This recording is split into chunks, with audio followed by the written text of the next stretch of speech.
This episode is brought to you in part by Museum of the Bible and its new worship experience, All Creation Sings, made in partnership with Creator. Step into an immersive room with vibrant visuals, soundscapes of praise, and interactive displays illuminating the story of worship. Get tickets at museumofthebible.org/ACS. Welcome to the Grace Enough podcast. I am your host, Amber Cullum. Today, I sit down with psychiatrist, author, and follower of Jesus, Dr. Curt Thompson. Curt's work in the field of spiritual formation and the brain has had a significant impact on my walk with Jesus. So I am thrilled to bring you this conversation today. Our primary focus during today's conversation is the formation of hope during and after suffering. But Curt's depth of understanding the human soul and how it connects in healthy and unhealthy ways will draw you in and keep you listening. You'll hear us reference the work he does with confessional communities and the multiple books he's authored.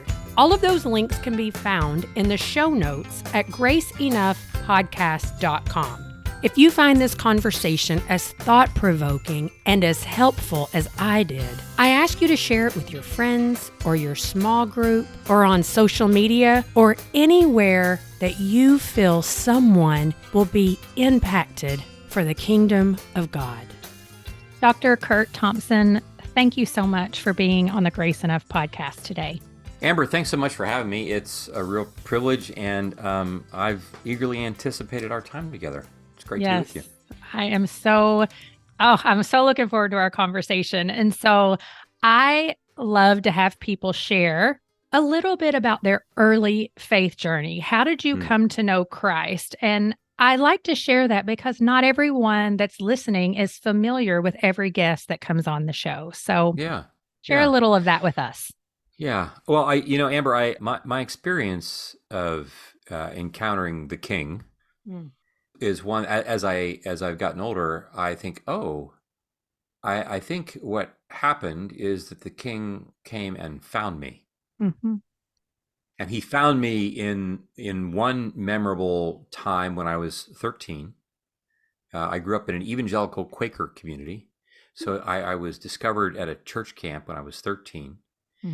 And then there have been multiple other moments when he has been finding me, not just as a whole, but kind of like I tell people, David Wilcox, the singer-songwriter, has this beautiful song called Rusty Old American Dream. And it's the story about like a 1950s Cadillac that's kind of sitting on the side of the road. And the Cadillac is the composer of the song and asking for someone to come along and picks him up, picks him up and drive him away and so forth. And I feel like that Cadillac, that Jesus has come along and he has found me and he has put me in his garage.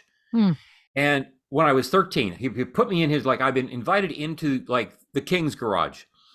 And then I look around and oh my gosh, there are all these other cars. And it's really, and at the same time, then I discover that, he's found me as a whole car, but now over time, he now finds this part of my engine. I'm like, ugh. And then he finds that, drivetrain that needs to be replaced. And I'm like, I thought it was going to be good enough just to be in the garage. He's like, oh, well, no, I'm getting you ready for the race that's coming. Oh, wow. For the journey that's coming. So we have to, and of course there's the temptation to look around and say well, that car is so much nicer than my car. And all the things. And so I think over the course of my time on the earth, I have been found, I think I was found very profoundly in my marriage. I was found in developing a relationship with the spiritual director that I had for 25 years before his death within the last year. I was found by our church community that we've worshiped in for the last 30 years. I've been found by friends. This is how the King comes. And of course, in these moments, I experience Jesus' gaze and being loved deeply. But of course, as we like to say, I love the idea of love until love actually shows up. Because then you're like, dang, I guess you really do want to go into that particular room in my house that I've been making sure nobody sees. And he's like, yeah, we're in the garage, and now we're like, it's just the next phase of this car's overhaul. Wow. And so it's both a beautiful and at times painful journey, because I guess because the king is really, Jesus is really quite serious, takes us far more seriously than we take ourselves. And what, his intention to turn us into artifacts of beauty in the world. And so. This episode is brought to you in part by Beyond Ordinary Women Ministries, which prepares Christian women for leadership. At BOW, we believe that every woman is a leader because she influences someone. So, whom do you influence? Do you mentor a woman? Serve in the workplace? Or do you lead a small group, teach the Bible, or even lead an entire ministry? No matter who or how many you influence, our free online resources will help equip you. Our videos, podcast episodes, and articles from experienced women leaders will encourage you and perfect your leadership skills. They offer wisdom for dealing with ministry pitfalls, current biblical issues, health for your own soul, and insights for shepherding others well. In addition, BOW offers Bible studies designed to connect women of multiple generations. They provide a challenge to both women new to the Bible and those wanting to dig deeper. Be our guest and browse all of our free resources and low-cost Bible studies at beyondordinarywomen.org. So we're here really to talk about hope and suffering. Yet, when you say that about love, I just can't help but ask you to expound on that a bit, because I think we have kind of changed the definition a bit of love, where that means like we kind of leave, if we love someone, we leave them alone. And we just love them as they are. And what's the risk? Like, how do you love someone as they are, which Jesus does, yet he wants us to be like him? Well, Amber, I think this is directly related to the topic of our conversation, this new book, The Deepest Place, this notion of suffering and the formation of hope. It's an exploration of these first 5 verses of Romans 5. And what we see is that long before Paul gets to the notion of suffering, there's an on-ramp to talking about suffering. And this on-ramp having to do with trust and glory and the development of a relationship in which we feel seen, soothed, safe, secure. However, elements of being loved, like elements of being loved as children, like this notion that when love shows up, I have a pop culture vision of what this means, right? Love shows up and does for me what I want. Love shows up and gives me what I want. Love shows up and makes me feel, delivers me from all pain, from all anguish, from all things. Love certainly cures my ills, stops my suffering, all the things that love does for me. I don't imagine love is placing demands. I mean, that would be that in our kind of current moment, anybody demanding anything from anybody is like off limits. Like nobody's allowed to demand anything from anybody, except the fact that like actually you can't live in the world without confronting demands. Like gravity places demands on us and so forth. And so this notion, though, that when we talk about suffering, there's these 3 ways of suffering: things that happen to us, things that we do to ourselves, which constitutes the greatest portion of our suffering, and then the suffering that comes because we want to walk into the light that we read about in 1 John. This notion that if we're going to walk into the light, then I'm going to have to be prepared for the reality that it's going to hurt my eyes. Yes. There is and a certain expose suffering. Darkness, right? Right. There's a certain suffering that comes when Jesus says, Curt, actually, you're going to have to give up your greed. You're going to have to give up undressing women in your mind. Oh, yeah.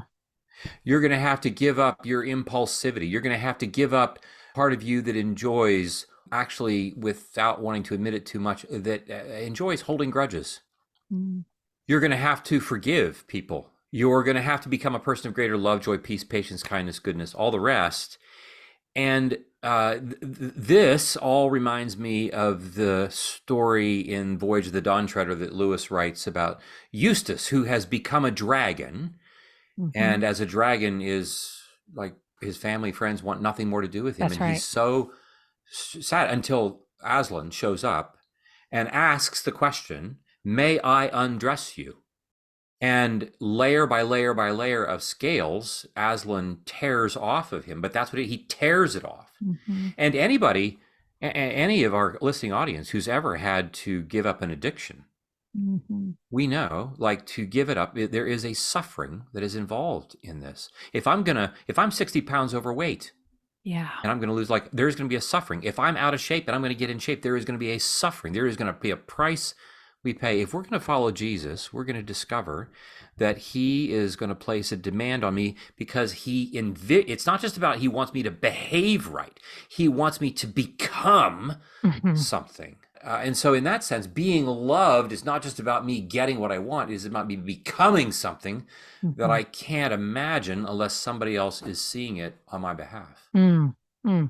That's a powerful way to look at it, particularly when we sometimes can think of suffering as just when we lose someone mm-hmm. or our child is lost or that mm-hmm. type of suffering. But to think mm-hmm. about it in, like, suffering is also a denial of whether it's an addiction and we all mm-hmm. have it, right? It's a denial mm-hmm. of that mm-hmm. thing, that fleshly desire that we have so mm-hmm. deeply within us. And so when you think about that, something that you do write about is that suffering can produce a durable hope, really like nothing else can. Mm-hmm. How so? Well, I think, one thing to, in the book, we talk about hope in terms of, like, just as a neurobiological reality mm-hmm. of what it means to be a human being. So, for instance, most of us are not aware of how hopefully we behave most moments of the day. For instance, if I walk across the floor, mm-hmm. I don't think consciously that I'm hoping that the floor will hold me, but that in fact is what I'm doing. But mm-hmm. we're doing this in infinite numbers of ways.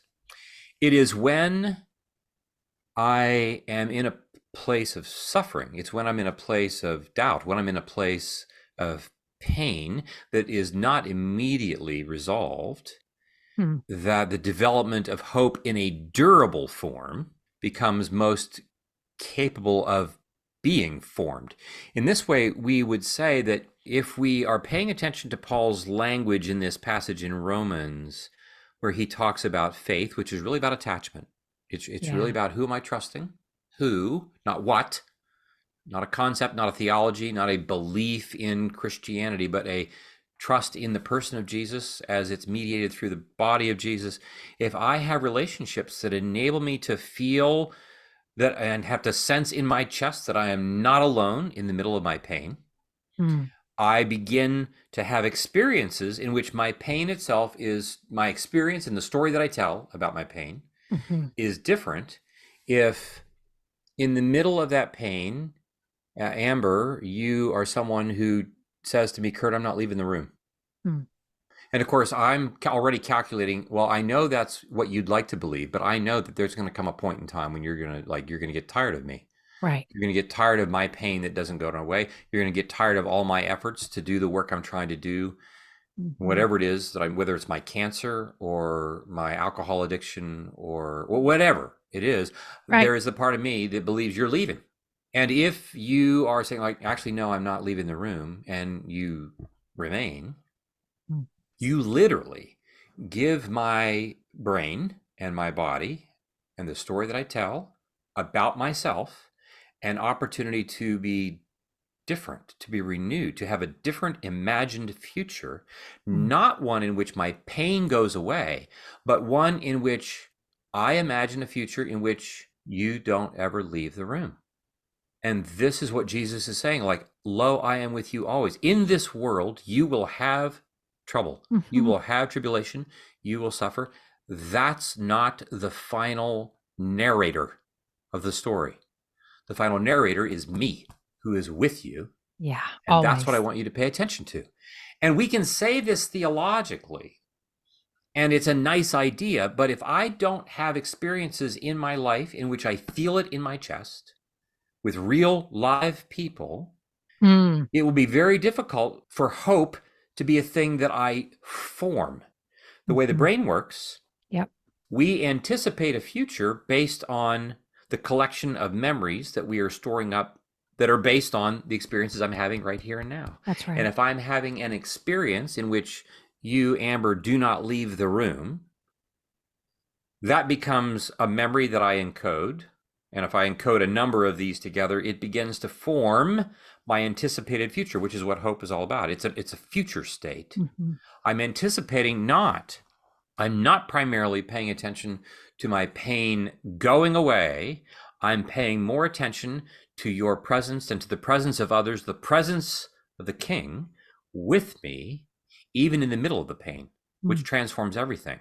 And that is how hope is formed durably in the face of what evil will want to do, which is to, in some withering way, continue to tell us the same lie that he told Eve and Adam, which is that at the end of the day, God doesn't really love you as much as you think he does. Yep. Otherwise, he'd give you exactly what you want, when you want it, how you want it.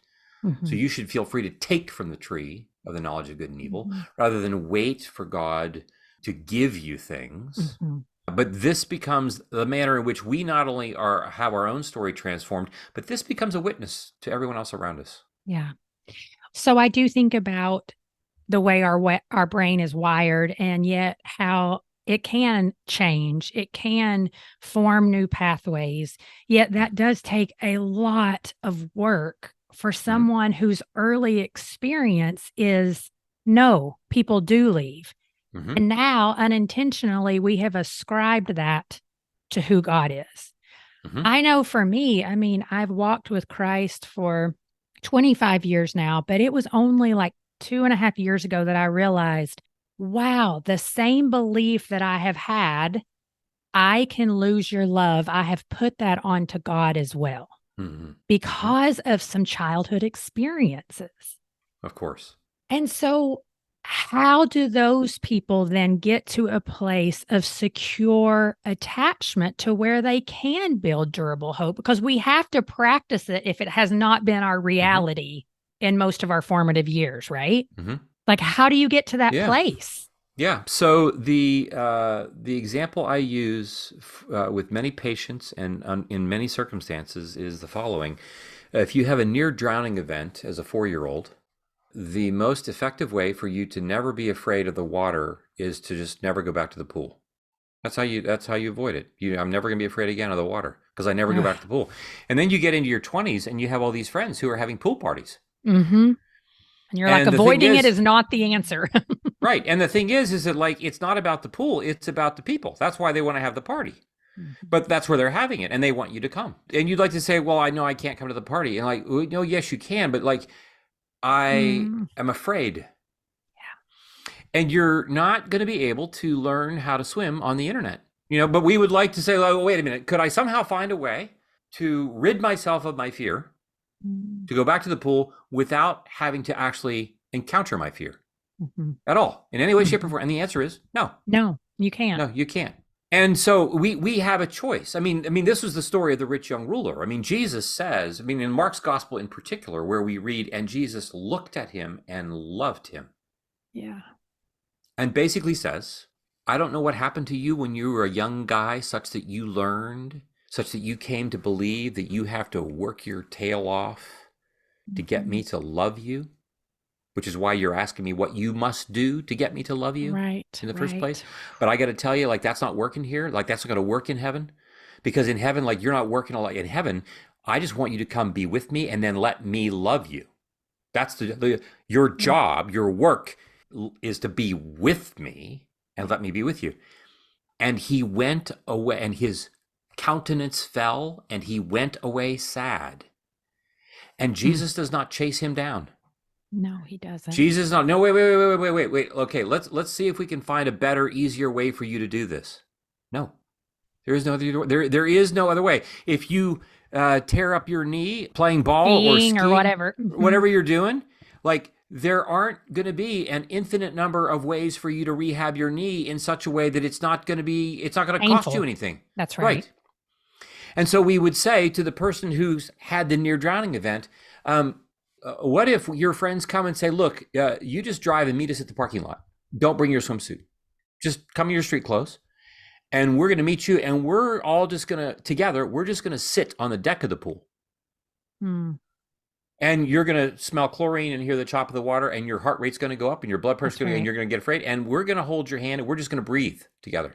And we're going to be with you. And we're going to do this 2 or 3 times this summer until you become completely comfortable coming to the pool in your street clothes. And you're like, this is great. And then we're going to say, next week, we want you to come and put your swimsuit on. But we're just going to stick our feet in the pool. We're not going to the deep. We're going to stick our feet in the pool. And so we do. And your heart rate goes up and your breathing rate goes up. And the whole thing starts all over again. And we're going to do the same thing all over again until you're comfortable with your feet in the pool.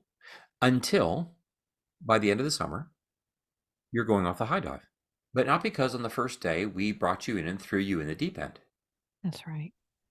But we can't do this if you're not willing to come to the pool. There is no other way. Like this is where the party is. Mm-hmm. This is where the people are. We want you to be with us. Jesus says, I want you to be with me. Come, follow me. Sell everything so that you don't have to work so hard. Right? It wasn't his wealth per se. Right. It's what his wealth represents his insistence that he needed to make sure that he could prove himself to Jesus in order to be loved. Mm-hmm. Which is what, I'm doing all the time in any number of different ways. Yes. Manage and control too. Yeah. So then you've been invited to the pool. And you're sitting on the side. But so often I see people wanting to do it all on their own. And you talk about this too, like we have to have community. And so often we run from it because it's, again, where we've been hurt. So we avoid it. Right. Yet I've seen and I've heard people just feel like I can't trust anyone. And I think sometimes it's like, even building that community or getting to that place. Any advice for those people who are listening and they're just like, I know I need people, yet I've been hurt so much. Mm-hmm. Like, how do I even begin to foster that? Or, I mean, I know it's but sometimes people aren't as supportive as you need them to be, I guess is what I'm trying to say. Right. Well, I think this is what I've found. I found it's actually helpful to talk about our lives and our stories in our world as it really is unfolding. Here's what I mean by that. Look, when I invite you, if I'm the guy who won't come to the pool, you won't say to me, Curt, like what we want is for you to come to the pool and go swimming with us. Mm-hmm. What you want is for me to come to the parking lot. That's all you want me to do. And we'll stand in the parking lot and talk for the first day. The parking lot of the swimming pool, which is as close to the swimming pool as I've ever gotten. And maybe the next week you're going to say, we'd like for you to come with your street clothes and just sit with us on the deck. Right. Yeah. Language is not everything, but it is not unimportant. It's important. And so when we say things like, I can't trust anyone. Well, if they're telling you that, that's actually not true because they're trusting you enough to tell you that they don't trust anyone. So it's really important that we invite people to actually match what they're saying with what is actually happening in the material world. It's not true that they trust no one. If they're driving their car, they're trusting everybody else on the other side of the road to stay on their side of the road. Yeah. Instead, I might want to say, there are particular parts of me that are afraid because of a particular thing that has happened or things that have happened. That's all true. But it is not true for me to say in a sweeping statement, I don't trust anyone. Right. Like human beings are not able to live, let alone flourish in that way. And so it's really critical. It's crucial that we actually are as accurate as we can be when it comes to actually describing what's happening. And so little by little, we invite people to ask, well, what is it that I want? And what am I afraid is going to happen when I enter onto the journey of seeking what I want? What am I afraid is going to happen? And don't say, well, I'm afraid that I'm going to be let down again. I have no idea what that means. And you certainly will be. we will be. But I mean, like, again, we tell these stories. We have this way of like, okay, I had a near drowning event as a 4-year-old. And it's important to know that what I'm afraid of now as a 25-year-old, I'm not afraid of drowning because if I've drowned, like I have no emotional, like I'm not afraid, like I'm dead. I'm not afraid of drowning. I am afraid of having the experience that I am drowning with all of its panic, with all of its terror, and there will be no escape. Yeah. That's what I'm anticipating. But what I'm doing in that process is that I'm leapfrogging over all of the moments of choice that I will have between now and then in which I have agency. My terror of a catastrophic future outcome has me telling a story in which I am unable to imagine or think about or consider all of the moments of agency that I actually do have between now and that catastrophic future. This is what my brain is doing. And this is what my brain will do when I am left alone with my trauma. It's not until you, Amber, come along and say, well, wait a minute, Curt, when you say you don't trust anyone, isn't it true that you're actually trusting me to even have this conversation? Well, and so let's say, like, well, in what ways are you trusted? Well, okay, I'm trusting you to have this. I'm trusting, I trust that you like me enough, at least now. I trust that when we're done with this conversation, that I'm going to trust that you're going to think that, oh, I'm glad I talked with Curt. Like, well, wait a minute, that's trusting something. So let's talk about what you can do to trust and what is the next thing that you want to do. And then if I'm paying attention to that, I can begin to imagine a future that is different than just the catastrophic future that I'm thinking about. But I can't imagine that future without your help. Right. Yeah. I have to have you in the room who's helping me imagine while my imagination is trying to catch up. This is what basic parenting is. This is what it means this is what really good teachers do. This is what good coaches do. This is what good pastors do. This is what good leaders do. We're imagining things on behalf of the people that I'm leading while we're waiting for their imaginations to catch up. But we're not waiting in disgust. We're not waiting with condemnation. We're waiting with curiosity, and we're placing demands on them. Yeah. Just like we do with our children. And this is what Jesus is doing, saying that if this is what we're going to do in this world, evil has no intention of going quietly into the night, which is why if that kind of journey is the one you want to get on, you just need to know the gate is narrow. Yes. It's not easy to do because we are pushing against the ruler of this world. All the more reason why it's so crucial for us to be on this journey in community. In community, yeah. Is that what you're referring to when you say the goal really isn't to suffer less, but to suffer differently? Because I would venture to say most people are like, I don't want to suffer at all, but we know we will. So, I mean, is that what you're referring to? It is. I mean, I think it is. I think it is the matter of like anything. There is a sense in which if we want to continue to become the object of pleasure and beauty and goodness that God envisions us to become, the language, the biblical language for this, there are two primary words that are used in the biblical language. One is the word formation. You're being formed into the image of his son. The invisible God, yeah. Formed. And the other is the word refined, tested. This is what was happening to Adam and Eve. Adam and Eve were given the opportunity to be tested because it was an opportunity for refinement, for maturity. They weren't just like passing a test, yes or okay, you get an A or you get an F. This is not just to see how much do you know. Right. Or if they would obey. Right. It's a matter of like God is allowing this to happen for you to become something more than you are right now. We're putting more weight on the bar, and every time you do, there are going to be small micro tears in the musculature in order for the muscle itself to expand in its strength capacity. And so this is the nature of how we are formed in this real world. And so there will be a certain suffering because of the nature of the world that we live in. The real question is whether or not that suffering is entered into to begin with by being aware that we are so deeply loved by a God for whom we are the object of his deep pleasure. Yeah. And so when Paul then writes, and when Peter then writes about sharing in Christ's sufferings, we are doing so not just to somehow have an equitable share in like what goes around comes around, but because it is those sufferings that are exemplary of the formation of the refinement that is taking place in our lives.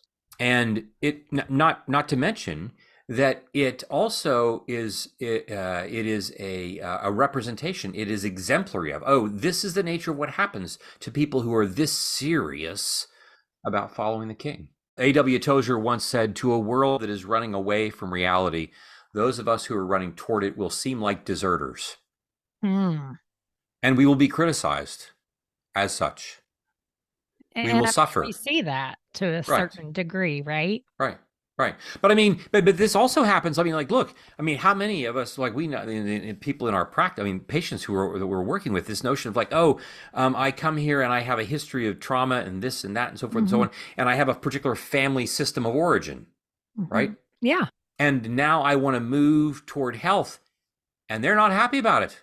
Yes. And we have listeners here, I'm sure, who are like, oh my gosh, yeah, some of my suffering is like my parents who continue to like behave badly, even though they're in their 80s or 70s.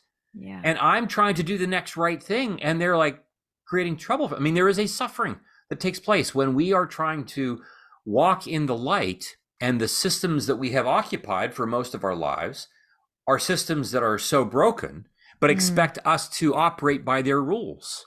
And so to move into the light means I'm no longer willing to live in a way that asks me to become less than who I've been created to be. Yeah. And I mean, that soul deep belief that God, like that you're his beloved, that you are really the object of his affection, is something that I certainly in my own life and have seen.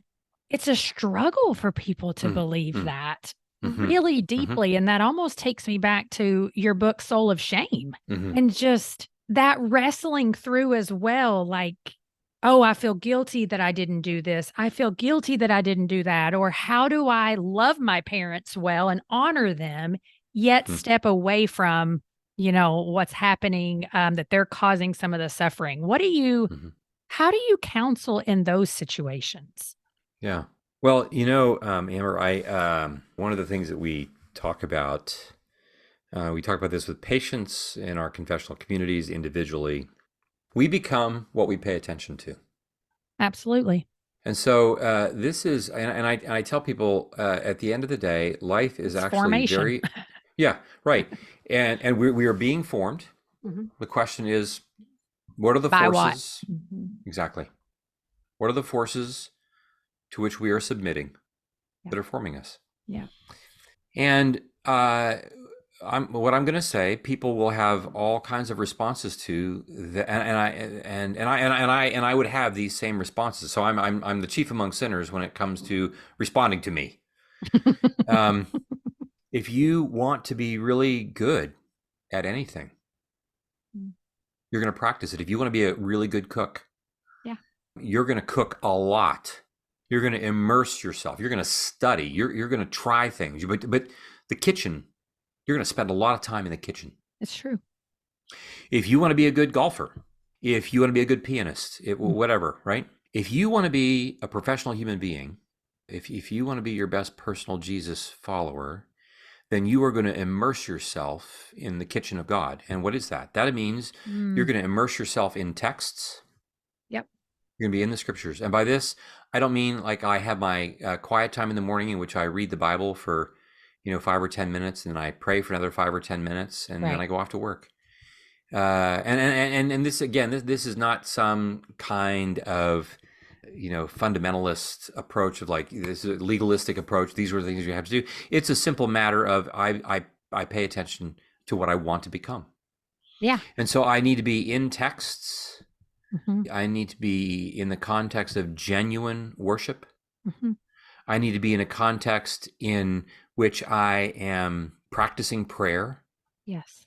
Practicing spiritual disciplines.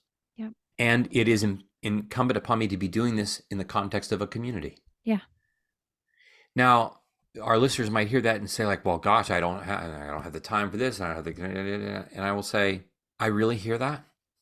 And there is no other way. There isn't. There is no other way. And this is why Jesus said the gate is narrow. Mm-hmm. And he doesn't apologize for it. We would have many of us in North America would have a great deal of trouble with the Jesus we read in the Gospels. True. Not because he's mean, not because he's harsh, not because he is sectarian, not because he's violent. He's none of those things. He simply is unwilling to live in any way except according to the way that the world has actually been made to operate. It's that simple. You know, it's like we're saying, I would like to be able to build and operate an airplane, and I don't want to have to pay attention to the laws of gravity. Mm-hmm. That's what I'd like to. I don't want any plane crashes. Yeah, or learn how to fly. I don't want to have to do any of that stuff. I just want to get in the cockpit and go. I've seen a plane. I've seen them fly. I've flown in a plane. I feel like I should be able to just do this. Mm. But we live in a world, Amber, that is training us regularly. It's training us to believe that I am and can become anything that I believe that I am.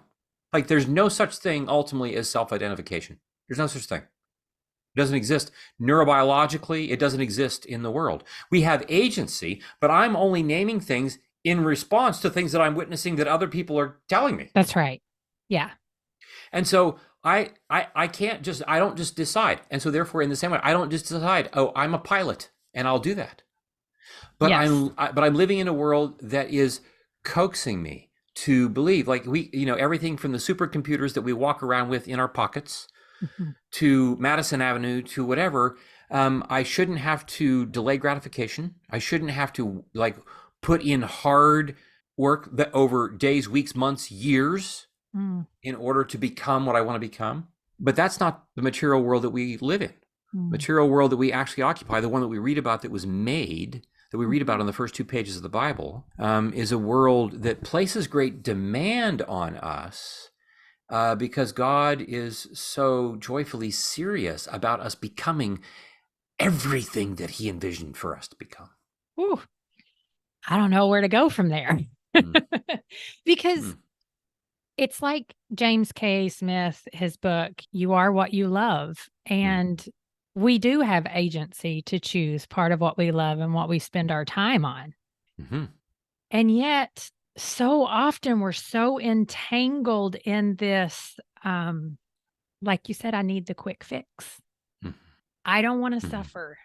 And so when you're talking about putting in the work, orienting our minds toward this doesn't come easy, a fellowship with God while he loves you still requires work.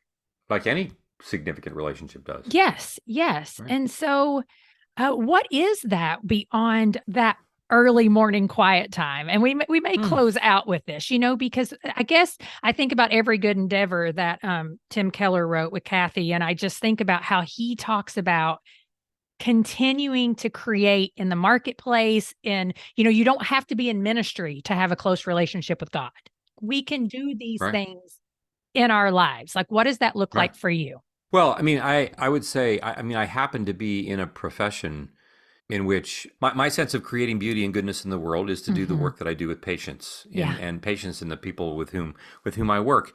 But we would say that a number of things, as my friend Andy Crouch likes to say, that we really only have one general calling, and that is to bear and restore the image of God.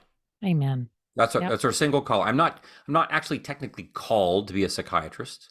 Right. I'm not called to be a teacher. I'm not called, because those things might evaporate. They might go away, but it doesn't change my ultimate calling. The foundation call. Yeah. Bear and restore the image of God, which is important because then we would say, however, as a restorer, I am called to create beauty and goodness in the world in whatever area of gifting that I happen to have. Yeah. But, the first 2 pages of the Bible also make it very clear that there is a way that we are intended to go about doing that we do that most effectively in differentiated and linked fashion, that the man and his wife, right? These are very similar yet extraordinarily different beings, but they're linked. Mm-hmm. It's not the only way that we experience differentiation in our world, right? We have different ethnicities, we have different socioeconomic, we have different cultures, we have a range of different ways, but we're linked. We're intended to be linked. We're intended to be vulnerable, right? The man and his wife were naked, vulnerable. Yes. I need your help, protect my dignity, and I need your help because there are things I can't do. That a certain thing is not going to happen unless we're doing it together. The problem, of course, for me is that my trauma will then have me wanting to only do that kind of work with people who are just like me. I don't want to have this differentiation thing. Like, no. That's right. Right. I told people, like, I got married to the woman that I thought I really wanted to marry. Then you get married, you're married for just a short period of time. You're like, oh my gosh, I didn't really want to marry Phyllis. I wanted to marry me. Marry me. I know. I wanted to marry me. I just wanted me to look like her. But you know, this is what I want. I wanted to marry me. It's so true. Whew. Right. This notion of differentiation, linkage, vulnerability, and in the absence of shame. This is the end of Genesis 2. They're standing on the precipice of their mission. And this is all of our missions. Yeah. But we can't, I can't do it by myself. I have to be doing it with others. Yeah. And so this notion of like, how am I going to be formed? Yes, I need to be immersed in texts, immersed in worship. I need to be immersed in a community. There in some way, shape, or form. Yeah. It could be a community of 2 or 3 others. For some of our listeners, you're like, I don't have that community. Well, then you'll have to then go make one. I know. It might sound hard and harsh and cold and so forth. And like, and if it doesn't work out perfectly the first time, keep trying. It's exactly right. Right. We don't have any other choice in the matter. Yes. Oh my goodness. I could go on and on, Curt, but I'm going to close with this. When you think about the deepest place, I mean, you've just put out so many wonderful works. Like I wanted to get on here and talk about the anatomy of the soul. Like I was like, can we just go all the way back to the anatomy of the soul? Let's start there. We could do that sometime. And we should, because that book is like, oh my goodness. I just have a fascination with neuroscience and all the things. So the deepest place, I guess I really want to know what really inspired that one for you. Yeah. I have the privilege of being with a lot of people who, as I like to say, are getting after it. Yeah, you do. These are people who are I don't even know half of them, but the ones I do know, I'm like, wow, that's awesome. These are people who are serious about following the King. It's really hard to do. I'm married to one of those. Praise God. Yeah, and there's nobody who's following the King. If we're serious about it, we're going to suffer. Yeah. And we live in a world and we like to say, look, the Christian story is the only story in the world that honors suffering, that honors it, that holds suffering in its proper place. Eastern metaphysics sees it as something that we just want to ignore or work to imagine doesn't really exist. Western metaphysics sees it as a problem that needs to be resolved. And that it's only ever bad. And those are the only category, that's the only category for it. It's only the Christian gospel that receives suffering for what it actually is, that it is our world's natural and expected response to our finding ourselves in the predicament that we do because of how we have given over our God-given calling to steward the world, and we've given that over to the kingdom of darkness. Yeah. Wow. And so suffering is the natural response that we find because of our predicament.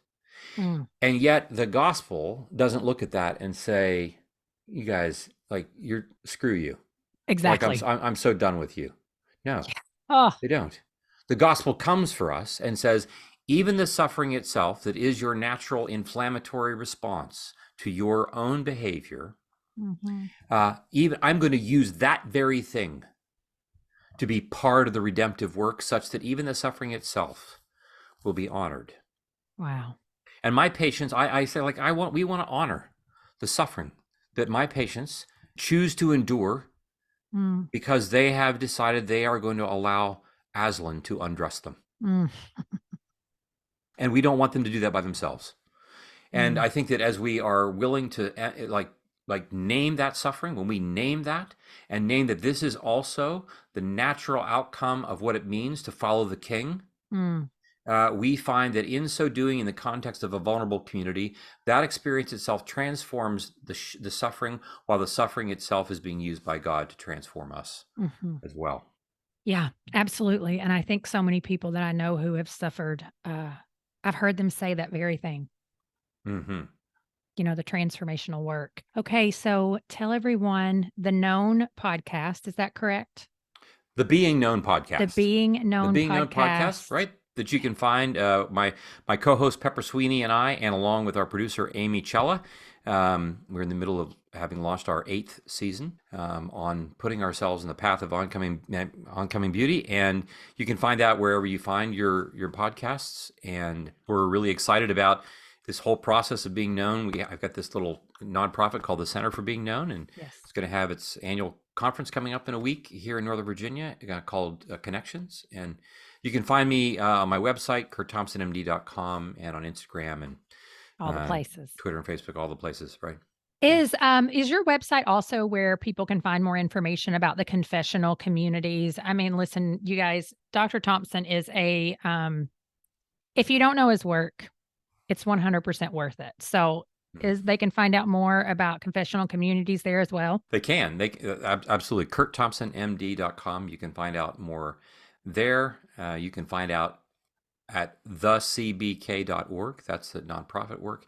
And you can find out more about some training work that we do in this, as a different kind of training work that we do, in-person intensive work in the private practice we do called New Story Behavioral Health. That's also here in Northern Virginia.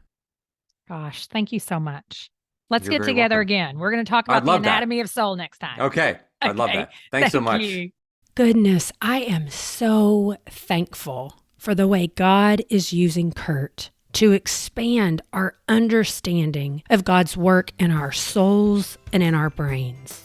If you know someone who would benefit from today's conversation, please take a moment and send it to them. Thank you for listening to the Grace Enough podcast. Tune in next time.